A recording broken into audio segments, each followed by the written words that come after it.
Libo-libong trabaho ngayon sa Singapore ang bukas para aplayan ng mga Pinoy. Pero paalala ng Philippine Overseas Employment Agency o POEA, dahil hinigpitan ang requirements, malaking puntos ang karanasan at mataas na antas ng edukasyon ng aplikante. Magbabandila si Timmy Nubla.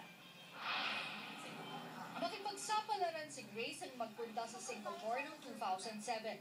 Nag-research siya sa internet at kumuha ng employment certificate upang legal na makatira roon ng 1 taon at makapaghanap ng trabaho.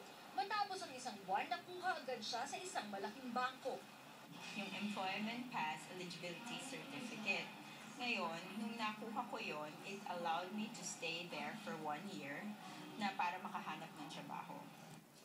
Sa kabila ng malaking kita, napilitan siyang umuwi ngayong taon para sa pamilya. Kung sinwerte noon si Grace, tila mahihirapan ang mga aplikante ngayon.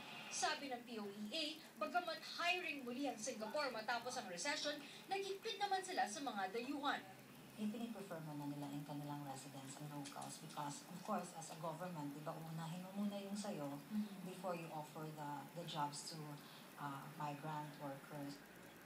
Sa kasalukuyan, may 10,000 job orders ng Singapore para sa mga Pinoy na idinaan sa POEA. Karamihan para sa mga domestic helper, food service crew, IT personnel, accountants at mga nurse. Pero sa lahat ng trabaho maliban sa domestic helper, kailangan college graduate. Kung management level naman, maaaring kumuha ng 1-year employment pass gaya ni Grace at diretsyo nang mag-apply doon.